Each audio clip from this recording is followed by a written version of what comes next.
నిన్న ఫిబ్రవరి 6వ తారీఖున ఏదైతే ఇస్లామాబాద్లోని ఖదీజా తల్ కుబ్రా అనే ఒక షియా మసీద్ ఉందన్నమాట. ఈ షియా మసీద్లోని ఇమాం బర్గాహ్ వద్ద ఆత్మాహుతి బాంబు పేలుడు జరిగింది. ఇది ఇస్లామాబాద్లోని షియా సముదాయం ప్రార్థిస్తున్న సమయంలో అయితే జరిగింది. సో కనీసం మృతులు ఎంతమంది చనిపోయారంటే 30 నుంచి 33 మంది దాకా అయితే చనిపోయారు. సో దీంట్లో సుమారుగా 170 మంది అయితే గాయపడ్డారు కూడా. సో ఇది ఎలా జరిగిందంటే, ఆ వ్యక్తి ఎవరైతే ఉన్నారో అతను ముందు గణత అయితే ఫైర్ చేశాడు. ఆ తర్వాత తనతో తెచ్చుకున్న బాంబులు అయితే ఉన్నాయో దాంతో ఆత్మహత్య దాడి చేశాడు. సో దీని నుంచి బతకడానికి చాలామంది ప్రయత్నించారు, కానీ చాలామంది పాపం ఆ పేలుడు యొక్క విధ్వంసానికి తట్టుకోలేకపోయారు, చనిపోయారు. చాలామంది దగ్గర 33 మంది దాకా చనిపోయారు. సో ఇది ఇస్లామాబాద్లోని గత దశాబ్దంలో అత్యంత ఘోరమైన ఉగ్రదాడిగా భావిస్తున్నారు అన్నమాట పాకిస్తాన్ వాళ్ళు. అసలు ఈ దాడి వెనక ఎవరున్నారు ప్రస్తుతానికి మనం చూసుకోవాలన్నమాట. ఎందుకంటే ఈ దాడి చాలా కీలకమైన దాడి పాకిస్తాన్లో. బిఎల్ఏ కాదంటుంది, అంటే బలూచిస్తాన్ అయితే కాదంటుంది. దీనికి విదేశీ లింకులు ఉన్నాయేమో అని చెప్పేసి అనుమానాలు అయితే బాగా ఎక్కువగా ఉన్నాయి. సో దాడి చేయడానికి ఏదైతే మసీదు ఉందో ఆ మసీద్ దగ్గర అయితే పూర్తిగా స్పష్టంగా కనిపిస్తుంది మనకి 3 పక్షాల వివరణ ఉందన్నమాట. అక్కడ ఇస్లామిక్ స్టేట్ సంస్థ ఐఎస్ లేదా ఐఎస్కేపీ మాట, ఇది టెలిగ్రామ్లోని ఒక అధికారిక ఛానల్ ద్వారా దాడికి బాధ్యత తీసుకున్నట్లుగా అయితే ప్రకటించింది ఒక పక్కన. అంతేకాకుండా వారు దీన్ని షియా ముస్లింలను లక్ష్యముగా చూడటం అన్న భావంతో సమాచారం ప్రసారం చేస్తారన్నమాట వీళ్ళు. అంతేకాకుండా పాకిస్తాన్లో పోలీసులు వాళ్ళు ప్రత్యక్షంగా పాకిస్తాన్ యొక్క ఆత్మహత్యాన్ని చూసిన ఎవరైతే సాక్ష్యదారులు ఎవరైతే ఉన్నారో వాళ్ళ నుంచి సేకరించిన సమాచారం బట్టి ఇతను విదేశీ జ్ఞానం పెంచుకున్న వ్యక్తి అని ఈ పాకిస్తానీ పోలీసులు చెప్తున్నారు. అంటే ది ఫీల్నా ఆల్ ఐర్వేజ్ అనే ఓ పేరుతో మాత్రం టీటీపీతో సంబంధాన్ని సూచిస్తున్నమాట. కానీ టీటీపీ ఆ రీతిలో స్వీకరించలేదు మాట. కానీ బలోచ్ లిబరేషన్ ఆర్మీ అయితే కాదు, స్పష్టంగా చెప్తున్నాను. ఎందుకంటే ప్రస్తుతం ఈ బలూచిస్తాన్ అయితే ఈ దాడికి అయితే స్పందించలేదు. అంతేకాకుండా సమాచారంలో బిఎల్ఏ పాత్ర అసలు ఎక్కడ కూడా వినబడలేదు. బిఎల్ఏ ప్రధానంగా ఏదైతే విభజన సంబంధించిన ఉద్యమాలు ఉన్నాయో దానికి సంబంధించిన వివాదాలపైనే ఆ దేశం అయితే దాడులు చేస్తుంది. ఇది మసీదు దాడికి లక్ష్యం కాదన్నమాట, దానికి అసలు సంబంధమే లేదు ఈ విషయంలో. అందుకే ప్రస్తుత వేదికగా ఇస్లామిక్ స్టేట్ అంటే పాకిస్తాన్ ప్రొవియన్స్లను ప్రధానంగా శంకిస్తున్నారన్నమాట. ఎందుకంటే ఇందులో పాకిస్తాన్ నుండి విదేశీ సంబంధాలు కూడా ఎక్కువగా ఉన్నాయని చెప్పి చాలా అనుమానాలను రేకెత్తిస్తున్నాయన్నమాట. తెహ్రీక్ ఈ తాలిబాన్ పాకిస్తాన్ టీటీపీ వారి అసలు లక్ష్యం ఏమిటి ఒకసారి చూసుకుంటే, టీడీపీ అసలు ఎవరు? టీడీపీ అంటే తెహ్రీక్ ఈ తాలిబాన్ పాకిస్తాన్. సో ఇది పాకిస్తాన్లో స్థాపించబడిన దీబండి ఉగ్రవాద సంస్థ అన్నమాట. దీని లక్ష్యం ఏంటంటే పాకిస్తాన్ ప్రభుత్వం దీనిని అపారిజినల్ ప్రభుత్వానికి వ్యతిరేకంగా హక్కు అమలు చేయడం కావడం. ఇది ప్రభుత్వంలోని ఏదైతే మతానికి సంబంధించిన కఠినంగా ఉన్నాయో ఆ కఠినంగా ఉన్నదాన్ని ఫాలో అప్ చేయకుండా ఇంకో వర్గం ఉందన్నమాట పాకిస్తాన్లో. వాళ్ళ ఇష్టానుసారంగా ఉంటారన్నమాట. దానికి వ్యతిరేకంగా ఈ దాడులు గట్టి చేస్తూ ఉంటుందన్నమాట ఇది. సో ఈ టీటీపీ అనేది ఏం చేస్తుందంటే పాకిస్తాన్లోని అధిక భాగం ప్రభుత్వాన్ని కూడాను తన వైపు తిప్పుకోవాలని, అంతేకాకుండా రాజ్యాంగాన్ని పక్కన తోసి వీలే విధానాలు మాత్రం నడిపించాలని మొత్తం దేశం అంతా కూడా ఇటువైపు తిప్పించుకోవాలని చూస్తుందన్నమాట.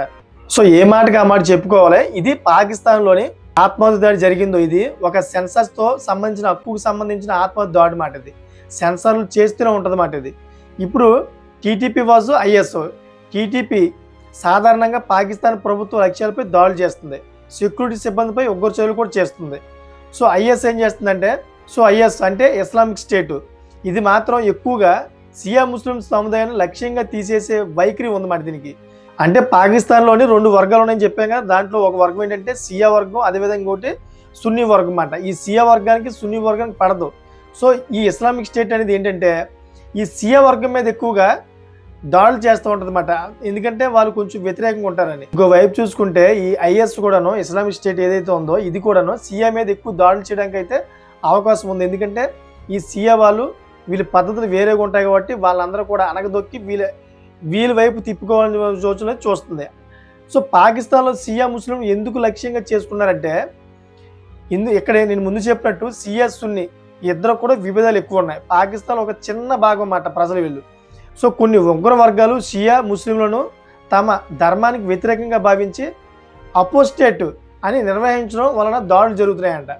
అంటే కఫీర్ అంటారన్నమాట. కఫీర్ అని భావించడం వల్ల ఎక్కువ షియాని ఈ వర్గం మీద అయితే ఈ దాడులకి అయితే ప్రేరేపిస్తున్నారు. సో ఇంకో పక్క షియా సున్ని వివాదాలు దాదాపు అంతర్జాతీయ ఉగ్రవాద సమూహాల విభేద అదేవిధంగా తత్వాలతో కూడా సమీక్షించేమాట. అంటే అక్కడ దాకా వెళ్ళిపోయాయి. ఇక్కడ షియా సమాజాన్ని నిర్లక్ష్యం చేస్తూ దాడులు చేయడం అనేది విస్ఫోట ఉగ్రవాద వ్యూహం అవుతుందన్నమాట. సో ఇంకో విషయం ఏంటంటే పాకిస్తాన్లో ఉగ్రదాడుల వల్ల మరణాలు విపరీతంగా పెరిగిపోయాయి. మనం 2019 నుంచి 2025 గణకాలు చూసుకుంటే ఒకసారి 2025లో పాకిస్తాన్లో ఉగ్రవాద ప్రమాదాలు 34% పెరిగాయి. మరియు దీంట్లోని 1034 మంది ప్రాణాలు కోల్పోయారు.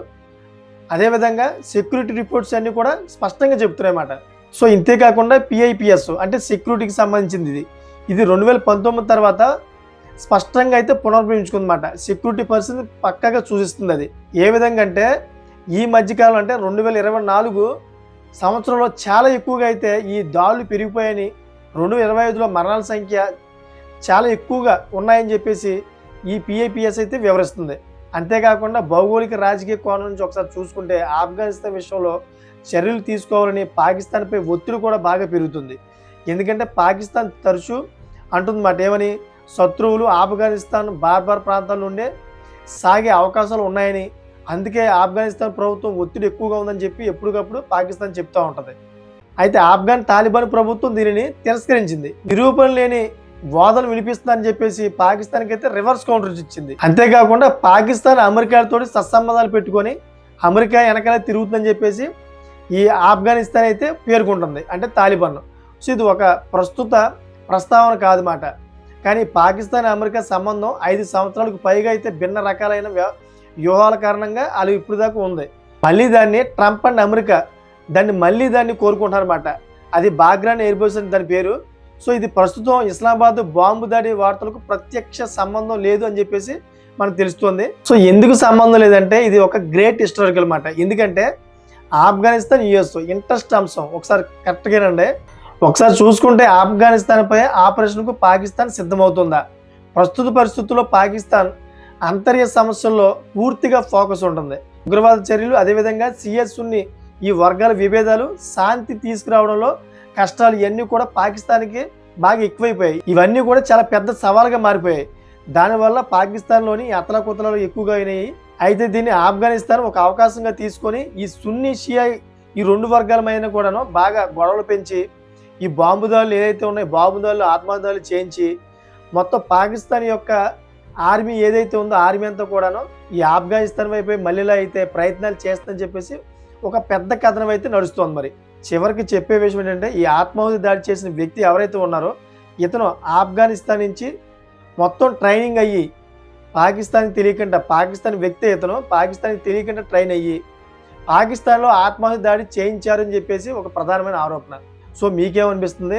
పాకిస్తాన్లోని ఎవరు అటాక్ చేశారని మీకేమనిపిస్తుందో కామెంట్ చేయండి. నేనైతే ప్రూఫ్స్తో పరంగా చెప్తున్నాను. ఇది 100% ఇది ఆఫ్ఘనిస్తాన్ పనే.